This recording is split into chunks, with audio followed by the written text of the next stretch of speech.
الحمد لله وكفى وسلام على عباده الذين اصطفى أما بعد قال الله تبارك وتعالى في القرآن المجيد والفرقان الحميد أعوذ بالله من الشيطان الرجيم بسم الله الرحمن الرحيم إنما المؤمنون إخوة وقال النبي صلی اللہ علیہ وسلم المسلم اخو المسلم صدق اللہ العظیم۔ محترم بزرگوں اور دوستوں، اللہ تبارک و تعالی نے ہم سب کو پیدا فرمانے کے بعد پہچان کے لیے الگ الگ چیزیں بنائی ہیں۔ جیسے پہچان کے لیے سب کی شکل الگ بنائی ہے، سب کے نام الگ الگ ہوتے ہیں، خاندان الگ الگ ہوتے ہیں، قوم الگ الگ ہوتی ہے، ملک اور جگہ اور علاقے الگ الگ ہوتے ہیں۔ یہ سب ہماری پہچان کے لیے ہے۔ خود قرآن پاک میں اس کا ذکر ہے وَجَعَلْنَاكُمْ شُعُوبًا وَقَبَائِلَ لِتَعَارَفُوا، کہ اللہ تعالیٰ نے تم کو الگ الگ قبیلوں میں، خاندانوں میں، ان چیزوں میں بنایا ہے صرف پہچان اور شناخت کے لیے۔ لیکن ان سب سے ہٹ کر ایک رشتہ ایسا ہے جو سب میں کامن ہے، اور وہ رشتہ ہے ایمان کا، وہ رشتہ ہے اسلام کا۔ جو بھی کلمہ لا الہ الا اللہ پڑھ لیتا ہے، سچے دل سے اقرار کر لیتا ہے، جو مسلمان ہو جاتا ہے، وہ ایک کنبہ، ایک خاندان کا ہو جاتا ہے۔ وہ گورا ہو، کالا ہو، کسی علاقے، کسی خطے، کسی ملک کا رہنے والا ہو، امیر ہو، غریب ہو، اس سے بحث نہیں ہے۔ خود اللہ کے نبی صلی اللہ علیہ وسلم نے فرمایا لا فضل لعربی علی عجمی ولا لاحمر علی اسود۔ خدا کی نظر میں عربی کو عجمی پر فضیلت نہیں، گورے کو کالے پر فضیلت نہیں، ایمان دیکھا جاتا ہے۔ ان اکرمکم عند اللہ اتقاکم، اللہ کی نظر میں صرف یہ دیکھا جاتا ہے کس کے ایمان کا گریڈ کتنا ہائی لیول ہے، کس کا ایمان کتنا مضبوط ہے۔ تو اللہ تبارک و تعالی نے ہم سب لوگوں کو ایمان دیا، اسلام دیا۔ جو بھی ایمان والا ہو، جو بھی مسلمان ہو، وہ ایک بھائی کی طرح ہے۔ قرآن پاک کی جو آیت میں نے پڑھی اور جو حدیث میں نے سنائی، اس میں دونوں میں اس چیز کا ذکر ہے انما المؤمنون اخوہ۔ جس جہاں بھی رہنے والے مسلمان ہوں گے، وہ ساری دنیا کے مسلمان بھائی کی طرح ہیں۔ اور کیسے بھائی؟ جو ہمارے نسبی بھائی ہوتے ہیں ان میں تو بہت سی چیزوں میں اختلاف ہو سکتا ہے، ہو جاتا ہے، پراپرٹی کو لے کر کے اور کاروبار کو لے کر کے، دوسری چیزوں کو لے کر کے بہت سے اختلافات ہوتے رہتے ہیں، دل میں دراڑ پیدا ہو جاتی ہے، رشتے پھٹ جاتے ہیں، قلوب منتشر ہو جاتے ہیں۔ لیکن یہ جو اسلام کا رشتہ ہے، ایمان کا رشتہ ہے، یہ کیسا ہونا چاہیے؟ اللہ کے نبی صلی اللہ علیہ وسلم نے بخاری شریف کے اندر یہ حدیث لکھی ہوئی ہے۔ آپ صلی اللہ علیہ وسلم نے فرمایا المؤمن للمؤمن کالبنیان یشد بعضہ بعضا۔ ایک مومن دوسرے مسلمان کے لیے، دوسرے مومن کے لیے عمارت کے اینٹ کی طرح ہوتا ہے۔ جیسے ایک اینٹ دوسرے کو سپورٹ کر کے دیوار بنتی ہے، ہر اینٹ دوسرے کے ساتھ جڑ کر کے اس کا سپورٹر بنتا ہے، اس کو مضبوط کرتا ہے، اور اینٹ سے اینٹ، اینٹ سے اینٹ مل کر کے ایک مضبوط عمارت کھڑی ہو جاتی ہے۔ کئی ٹاور، کئی محلے کھڑے ہو جاتے ہیں، دیکھنے میں وہ الگ الگ اینٹ ہے، لیکن سب اینٹ نے ایک دوسرے کا ساتھ دیا، ایک دوسرے سے جڑ گئے، اور جڑ کر اتنے مضبوط ہو گئے یشد بعضہ بعضا، ایک نے دوسرے کو مضبوط کر کے بڑا سا ٹاور کھڑا کر دیا، مضبوط عمارت کھڑا کر دیا۔ طوفان آ رہے ہیں، ہوائیں چل رہی ہیں، آندھیاں آ رہی ہیں، لیکن اس عمارت پر کوئی زد نہیں پڑ رہی، اس لیے کہ یشد بعضہ بعضا۔ آپ صلی اللہ علیہ وسلم نے فرمایا ایک مسلمان جس جگہ بھی رہے وہ اپنے مسلمان بھائی کے لیے اسی طرح ہو کر کے رہے، سب مل کر کے رہیں اور ایک دوسرے کو مضبوط کرتے ہوئے رہیں۔ फिर दूसरी जगह आप सल्लल्लाहु अलैहि वसल्लम ने फरमाया, आपने मिसाल से समझाया, मिसाल देकर समझाया कि जैसे देखो तुम्हारा पूरा बदन है और तुम्हारे बदन के बहुत से पार्ट्स हैं, आँख अलग है, नाक अलग है, कान अलग है, हाथ अलग है, पैर अलग है, फिर अंदर के आज़ा हैं, बाहर के आज़ा हैं, ये सब अलग अलग पार्ट हैं, इनका अलग अलग काम है। आँख का काम देखना है, आँख सुन नहीं सकती है, कान का काम सुनना है, कान देख नहीं सकता है, और हाथ का काम पकड़ना है, पैर का काम चलना है। हर एक का काम बटा हुआ है, हर एक की जगह अलग अलग है, हर एक का सिस्टम अलग अलग है, हर एक का निज़ाम अलग अलग है। लेकिन अजीब बात है, कांटा पैर में चुभता है, आंसू आंख से गिरता है। तकलीफ पेट में हो रही है और आंख रात भर बेख्वाबी है, रात भर जाग रही है, और दिमाग उसको फील कर रहा है, दिमाग उसको महसूस कर रहा है कि मेरे बदन में तकलीफ है, मेरे फला जगह तकलीफ है।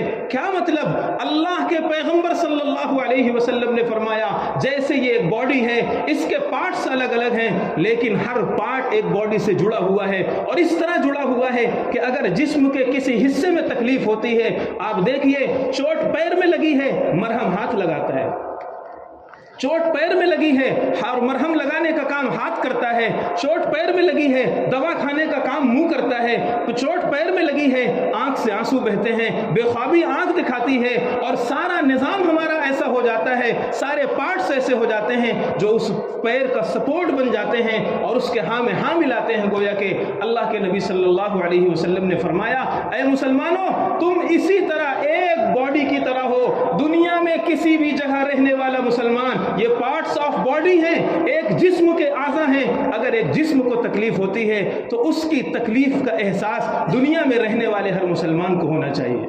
अगर हो रहा है तो समझ लो आप बॉडी से जुड़े हुए हो, और अगर खुदा न खास्ता अल्लाह ना करे कभी ऐसा हो कि अगर किसी का हाथ कट जाए, अब अगर बॉडी में तकलीफ होगी, वो कटा हुआ हाथ इस बॉडी के दर्द को महसूस नहीं करेगा। वो जो जिस्म से अलग हो गया, वो जिस्म की तकलीफ को महसूस नहीं करेगा। ये इशारा दिया आप सल्लल्लाहु अलैहि वसल्लम ने कि ऐ मुसलमानों, अगर किसी मुसलमान को दुनिया के किसी भी इलाके में, किसी भी खित्ते में, किसी भी माहौल में, किसी भी जगह तकलीफ हो रही है, तुम कुछ कर पाओ ना कर पाओ, तुम्हारे दिल में उसकी कसक महसूस होना चाहिए, उसका दर्द महसूस होना चाहिए, अपने काम के बराबर उसका असर महसूस होना चाहिए। और हम कुछ ना कर पाएं, लेकिन अल्लाह ने हमारे करने की भी बहुत सी चीज़ें बयान की, आगे मैं उसका जिक्र करूंगा, लेकिन एक तकलीफ और एहसास होना चाहिए। अल्लाह के नबी सल्लल्लाहु अलैहि वसल्लम ने एक दूसरे मौके पर फरमाया, उनसुर अखाका ज़ालिमन ओ मज़लूमा, ऐ लोगो, जालिम की मदद करो और मजलूम की मदद करो, अपने भाई की मदद करो, चाहे वो जालिम हो या मजलूम हो। अल्लाह जज़ाए खैर दे सहाबे किराम को।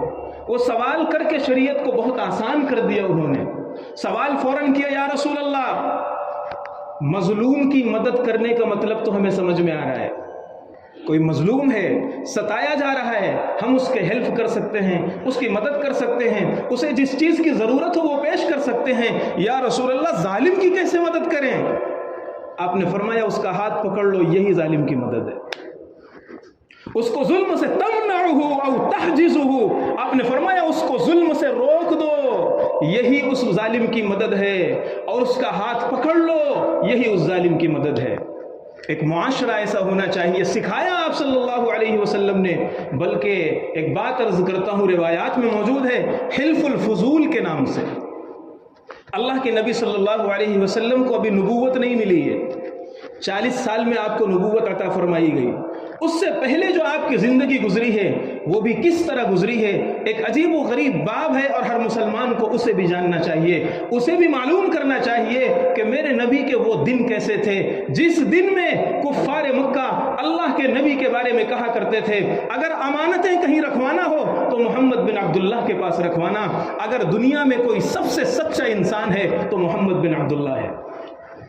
25 साल की उम्र है, बात दूर चली जाएगी, सिर्फ एक मिसाल देकर मैं अपने असल टॉपिक पे आता हूँ।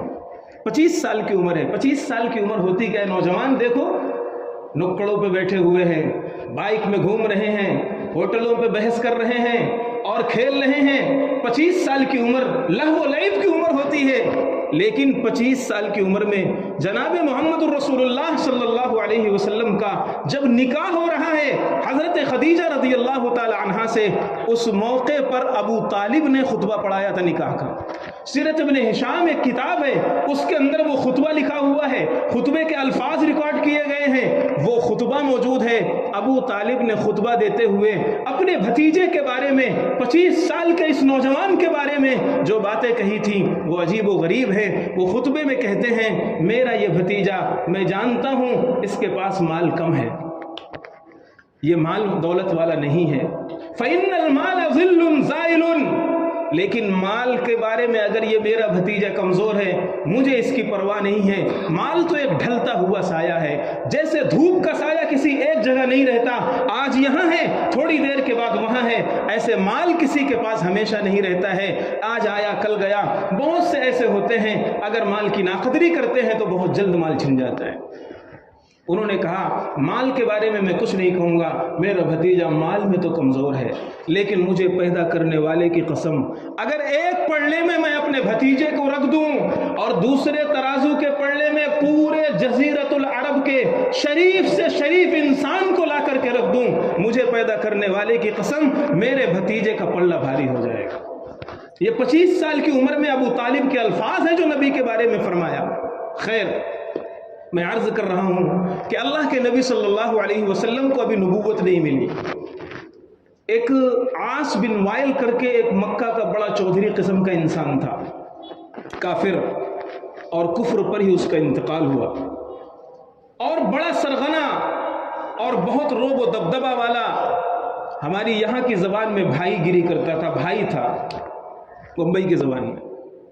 اب اس کے بعد یمن کا یا کسی اور جگہ کا ایک مسافر سامان بیچنے کے لیے مکہ آتا ہے، ساتھ میں اس کی چھوٹی سی بچی ہے، وہ سامان بیچنے آ رہا ہے، عاص بن وائل سے اس کی ملاقات ہو گئی، اس نے پورا سامان لے لیا، پورا سامان لے لیا۔ وہ جو مسافر پردیسی تھا وہ بہت خوش ہوا کہ چلو پورا سامان ایک ساتھ بک گیا، مجھے ادھر ادھر چکر نہیں لگانا پڑے گا، پھیری نہیں کرنا پڑے گا، گھومنا پھرنا نہیں پڑے گا۔ لیکن جب پیسے کا مطالبہ کیا تو اس کو ڈانٹ پلائی اور مارنے کے لیے اٹھا، اور اس کی بچی کو بھی سامان کے ساتھ اس نے روک لیا اور یہ کہا کہ جا، تجھے تیری بچی بھی نہیں ملے گی، سامان کا پیمنٹ بھی نہیں ملے گا، پیسہ بھی نہیں ملے گا، جس کو بلانا ہے بلا لا، میں نہ تجھے تیری بچی حوالے کروں گا نہ تیرا پیسہ حوالے کروں گا۔ وہ روڑتا پیٹتا، اس دروازے پر جاتا گہار لگاتا، اس دروازے پر جاتا گہار لگاتا۔ لوگ کہتے کس کے ساتھ معاملہ ہوا ہے؟ وہ کہتا عاص بن وائل کے ساتھ۔ لوگ کہتے نا بابا، اس سے پنگا نہیں لیں گے، اس کے مقابلے میں ہم نہیں جائیں گے، کوئی دوسرا ہوتا ہم تمہاری مدد کر دیتے۔ یہ بیچارہ پردیسی مسافر گھومتا رہا، اتفاق سے کسی نے مشورہ دیا، جاؤ ان انسانوں کے پاس جاؤ، اس شخص کے پاس جاؤ، یعنی محمد الرسول اللہ صلی اللہ علیہ وسلم۔ ابھی نبوت نہیں ملی، محمد بن عبداللہ کے پاس جاؤ۔ وہ نوجوان آتا ہے، وہ شخص آتا ہے اور اپنا سارا دکھڑا ان سے بیان کرتا ہے۔ حضرت نبی پاک صلی اللہ علیہ وسلم فرماتے رکو۔ آپ نے نوجوانوں کی ایک ٹیم بنا رکھی تھی اس وقت، اور اس میں 3 لوگ تھے جن کا نام شروع ہوتا تھا فضل سے، فضل ابن فلاں، فضل ابن فلاں، فضل ابن فلاں، اور یہ 10 لوگ تھے تقریباً۔ بعض روایات میں 17 کی تعداد منقول ہے، 17 لوگ یا 10 لوگ تھے۔ انہوں نے ہاتھ پہ ہاتھ رکھ کر کے یہ معاہدہ کیا تھا، ہمارے اس سماج میں، ہماری اس سوسائٹی میں ہم کوئی ظلم نہیں ہونے دیں گے، اگر کوئی کمزور کو ستائے گا ہم کمزور کی مدد کریں گے اور ظالم کا ہاتھ پکڑیں گے، ظالم سے لڑیں گے، ظالم کو ظلم سے روکیں گے، چاہے وہ بڑا ہو، چھوٹا ہو، امیر ہو، غریب ہو، ہم اپنے سماج میں بے حیائی نہیں ہونے دیں گے، ہم اپنے سماج میں ظلم نہیں ہونے دیں گے۔ حضرت محمد ابن عبداللہ یعنی محمد الرسول اللہ صلی اللہ علیہ وسلم نے اپنی پوری ٹیم کو لیا، نوجوانوں کو لیا، عاص بن وائل کے دروازہ کھٹکھٹایا اور اس شخص کو لے کر گئے اور کہا یہ ہمارا معاہدہ ہے، دیکھ لیجئے یہ نوجوان ہے، آپ کو اس کا یہ پیسہ دینا پڑے گا، اس کی بچی حوالے کرنی پڑے گی۔ अल्लाह के नबी सल्लल्लाहु अलैहि वसल्लम ने करके दिखाया और बिलाखिर उसे सामान भी देना, पैसे भी देने पड़े और बच्ची भी हवाले करनी पड़ी। मैं अर्ज़ ये कर रहा हूँ कि हमारे नबी करीम सल्लल्लाहु अलैहि वसल्लम ने ये सिखाया, इंसानियत की खिदमत, समाज की खिदमत, मजलूमों की मदद, ये एक मुसलमान का सबसे बड़ा हथियार है। मुझे एक हदीस याद आई, सही हदीस है, अस्साई अलल अर्मिलती। अल्लाह के नबी सल्लल्लाहु अलैहि वसल्लम ने बहुत साफ साफ इस चीज़ को समझाया है, लेकिन हमारी परेशानी ये है कि हम दीन पर चलते हैं, अपनी समझ से चलते हैं। हमारी सबसे बड़ी परेशानी ये है, हम दीन पर चलते हैं, बस हम जिसको इबादत समझ लिया बस हम वही करते हैं। हमने नमाज को इबादत समझ लिया है, रोज़े को इबादत समझ लिया, तिलावत कुरान को सिर्फ इबादत समझ लिया है, मस्जिद में आकर बैठ जाने को इबादत समझ लिया है। बेशक ये इबादत है, करना ज़रूरी है, करना चाहिए, लेकिन अल्लाह के नबी ने कुछ और इबादतें भी बताई हैं। आपने फरमाया अस्साई अलल अर्मिलती कल मुजाहिदी फी सबीलिल्लाह औ कल्लज़ी यसूमुन नहार व यक़ूमुल लैल। किसी बेवा के खबरगिरी करने वाला, किसी बेसहारा के सर पर शफ़क़त का हाथ रखने वाला, वो ऐसा है जैसे रात भर इबादत करने वाला और दिन में रोज़ा रखने वाला। ये हमारे नबी ने बताया। और अगर कोई रात भर इबादत करे, उसकी इबादत कबूल हो जाए, कोई गारंटी नहीं है। कोई दिन में रोज़ा रखे, उसका रोज़ा कबूल हो जाए, कोई गारंटी नहीं है। लेकिन जब अल्लाह के नबी ने फरमाया कि इसे उतना सवाब मिलेगा जैसे रात भर इबादत करने वाले का, इसका मतलब यह है कि इसकी ये इबादत कबूल की जाएगी। इसलिए इस वक्त दुनिया में बहुत से हालात हैं, बहुत से हालात हैं, और वो सब हमारे सामने हैं। कैसा कैसा जुल्म हो रहा है, बच्चे शहीद किए जा रहे हैं, औरतें बेघर हो गई हैं, न दवाओं का इंतज़ाम है, न सर छुपाने के लिए कोई छत है, और आग की बारिश है और हमले हो रहे हैं, सब कुछ हो रहा है। ऐसे मौके पर अल्लाह के नबी सल्लल्लाहु अलैहि वसल्लम ने जो मिसाल मैंने शुरू में अर्ज किया, दुनिया के किसी भी खित्ते में रहने वाला मुसलमान इस दर्द को अपने अंदर महसूस करे। ये इस्लाम का तकाजा है, ये ईमान का तकाजा है। सबसे पहले इस दर्द को अपने अंदर महसूस करे कि नहीं, वो भी हमारे भाई हैं, ईमान का कलमा उन्होंने पढ़ा है, मुहम्मदुर रसूलुल्लाह के उम्मत में है, और अल्लाह ने उन्हें हमें हमारा भाई करार दिया है। सबसे पहली बात तो यह है। फिर दूसरी बात यह है कि क्या हमारे पास दुआ का हथियार नहीं है? अद्दुआ सिलाहुल मोमिन। अल्लाह के पैगंबर सल्लल्लाहु अलैहि वसल्लम ने फरमाया दुआ मोमिन का हथियार है। और यह भी इरशाद फरमाया, अगर कोई चीज, ये बुखारी शरीफ की हदीस है, अगर कोई चीज तकदीर को बदल सकती, रब ने दुआ के अंदर यह पावर दिया है कि वो तकदीर भी बदल डाले। ऐसा बेहतरीन और ऐसी बेहतरीन चीज एक मुसलमान को दी गई है। बेशक हम उनकी मदद नहीं कर सकते, जा नहीं सकते, लेकिन क्या हम अपने अल्लाह से हाथ उठाकर उनकी हिफाजत के लिए दुआएं नहीं कर सकते? क्या हम अपने अल्लाह के सामने रो नहीं सकते? अल्लाह तबारक व तआला अगर हिफाजत करने पर आए तो अल्लाह ताला ने ऐसी हिफाजतें की है कि इंसान की अक्ल हैरान रह जाती है। खुद कुरान कहता है, हजरत यूनुस अलैहिस्सलातु वस्सलाम को अंदाज़ा देखिए, हैरत होती है, अक्ल काम नहीं करती। हजरत यूनुस अलैहिस्सलातु वस्सलाम, समंदर की गहराई है, समंदर की तारीकी है, और एक बड़ी सी मछली ने उनको अपने पेट में निगल लिया है, ऑक्सीजन बिल्कुल ख़त्म हो गया। किसी इंसान का जीवित रहना, किसी इंसान का जिंदा रहना नामुमकिन, लेकिन जब खुदा बचाने पर आता है तो पेट के अंदर भी हजरत यूनुस अलैहिस्सलाम को वो जिंदा रखने पर कादिर है। जब खुदा बचाने पर आता है, देखिए आग पर किसी इंसान का जिंदा रहना ये मुमकिन है? नहीं।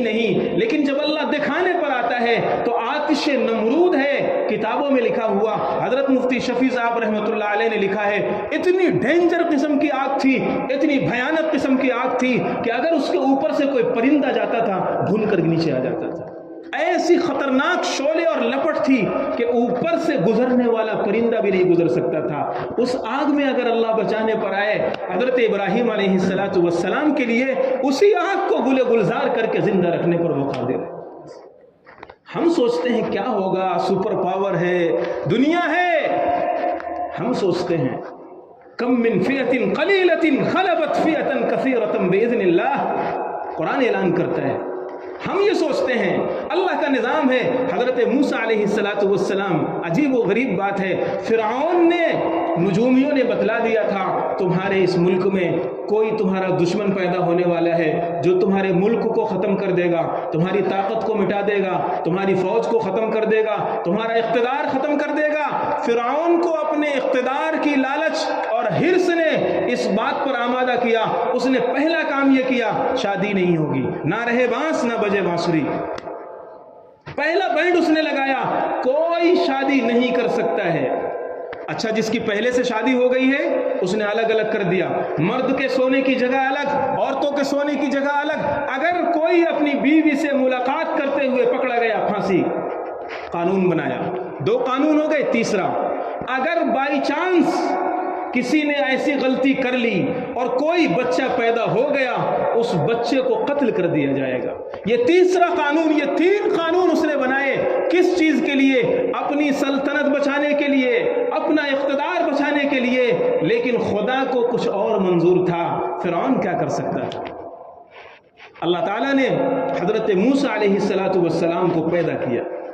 हजरत मूसा अलैहिस्सलाम पैदा हुए, उनकी वालिदा ने फिरऔन से डर करके हजरत मूसा अलैहिस्सलातु वस्सलाम को एक संदूक और बक्से में बंद करके दरिया के हवाले कर दिया, समंदर के हवाले कर दिया, बहर कुलजुम के हवाले कर दिया। वो थपेड़ा खाता हुआ हजरत मूसा अलैहिस्सलातु वस्सलाम का वो संदूक फिरऔन के महल के पास आकर रुका।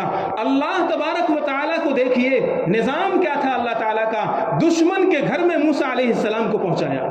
फिरऔन सबसे बड़ा दुश्मन। जैसे मूसा अलैहिस्सलाम को घर लाया गया, तलवार निकाला उसने कि कत्ल कर दो इसको, हो सकता है यही बच्चा हो। हजरत आसिया सामने आ गई, मूसा अलैहिस्सलाम की बीवी, फिरऔन की बीवी। हजरत आसिया सामने आ गई, कहने लगी नहीं, इतना खूबसूरत बच्चा, इतना प्यारा बच्चा, हमारी गोद नहीं भरी है, हम इसे अपना बेटा बनाएंगे। अल्लाह का निज़ाम देखिए, फिरऔन ने जिस बच्चे को कत्ल करने के लिए 20,000 बच्चे कत्ल कर डाले, शादी पर बैंड लगा दी, मिलाद पर पाबंदी लगा दी, अल्लाह ने उसी बच्चे को फिरऔन के घर में पाला है। क्या हम सोचते हैं? हमारी छोटी सोचे क्या होगा, खत्म हो जाएगा, मुसलमान मिट जाएंगे। नहीं नहीं, इससे पहले दुनिया ने बहुत कुछ देखा है और अभी आइंदा भी दुनिया देखेगी। बहुत कुछ देखा है। इसलिए हम सोचते हैं, तो क्या हम अपने अल्लाह से भीख नहीं मांग सकते? दुआ के लिए हाथ नहीं उठा सकते? 10 मिनट अपने उन मजलूम मुसलमानों के लिए नहीं निकाल सकते कि अल्लाह हम कमज़ोर हैं, हम निहत्ते हैं, लेकिन आप तो ताकतवर हैं, आपकी ताकत के क्या कहने, आप तो असबाब के भी मोहताज नहीं हैं। आप अगर हिफाजत करने पर आते हैं तो आप अपने बैतुल्लाह की हिफाजत अबाबील से करते हैं, परिंदों से करते हैं। आप अगर हिफाजत करने पर आते हैं, मूसा जैसे छोटे से बच्चे को बहरे कुलजुम के थपेड़ों में आप बचाते हैं। आप अगर हिफाजत करने पर आते हैं, आतिश नमरूद में इब्राहीम को आप बचाते हैं। तो ये दुआ हम नहीं कर सकते? मुसलमान का हक है ये। अल्लाह के नबी सल्लल्लाहु अलैहि वसल्लम ने एक दूसरी हदीस में इरशाद फरमाया, मुसलमान मुसलमान का भाई है। और आगे जो जुमला फरमाया वो एकदम हम लोगों को झिझोड़ देने वाला है। ला यख्ज़िलुहु वला यतरुकुहु। एक मुसलमान दूसरे मुसलमान का भाई है, वो उसे रुस्वा नहीं करता है, इंसल्ट नहीं करता उसकी। और हमारी मजलिस तो इसी से शुरू होती है, इसकी उड़ा रहे हैं, उसकी मजाक, उसका मजाक, उसका मजाक। और जो आगे आपने फरमाया वो भी बहुत अजीब चीज़ है। फरमाया एक मुसलमान दूसरे मुसलमान का भाई है, अपने भाई को बेयारो मददगार नहीं छोड़ता है, अपने भाई को बेयारो मददगार नहीं छोड़ता है। अगर मिसाल के तौर पर हमारे पड़ोसी पर या हमारे किसी मुसलमान भाई पर कोई तकलीफ आ गई है, हमको अपने को क्या लेना देना है, ये उसका मैटर है। हम तसल्ली के 2 बोल नहीं बोल सकते हैं, उसके पास जाकर के उसको तसल्ली नहीं दे सकते हैं। अगर हम ऐसा करते हैं तो समझ लो हमारे अंदर ईमान का जो ग्रेड है बहुत नीचे आ चुका है, बहुत नीचे आ चुका है। अल्लाह के नबी ने फरमाया मुसलमान जो होगा वो कभी अपने मुसलमान भाई को बेयारो मददगार नहीं छोड़ सकता है। देख रहा है वो हालात में, वीडियो बना रहा है, हेल्प नहीं कर सकता। हालात में है, परेशान हो गया, कोई हादसा हो गया, वीडियो बना सकता है लेकिन उसकी हेल्प नहीं कर रहा है। یہ نہیں ہونا چاہیے، یہ ایک مسلمان کی شان نہیں ہو سکتی ہے۔ اگر کوئی مسلمان ایسا کرتا ہے اسے چیک کرنا چاہیے اپنے ایمان کا گریڈ کہاں تک پہنچا ہے۔ تو ایک چیز ہمارے پاس ہمارے اللہ نے اور ہمارے نبی نے سکھلایا، دعا۔ ہم ان مظلوم مسلمانوں کے لیے دعا کا ہاتھ بڑھا سکتے ہیں اور اللہ تعالیٰ سے ان کی مدد و نصرت کے لیے دعائیں کر سکتے ہیں، اور اپنے لیے، تمام مسلمانوں کے لیے اور ہر شخص کے لیے، بلکہ ہر مظلوم کے لیے ہماری یہ دعا ہونا چاہیے۔ اور دوسری چیز ہمیں جو ہمارے نبی نے سکھلایا وہ ہے صدقہ، وہ ہے صدقہ۔ الصدقۃ تطفئ غضب الرب، ترمذی شریف کے اندر حدیث لکھی ہوئی ہے، صدقہ اللہ تعالیٰ کے غصے کو ایسے بجھا دیتا ہے جیسے پانی آگ کو بجھا دیتا ہے۔ بہت بڑی آگ ایک دم سے جل گئی ہو، لگ گئی ہو، اور فائر بریگیڈ آئے 7 منٹ 10 منٹ میں قابو پا لیتی ہے۔ بڑی سی بڑی آگ کو پانی بجھا دیتا ہے، صدقہ اللہ کے غضب کو ایسے ٹھنڈا کر دیتا ہے۔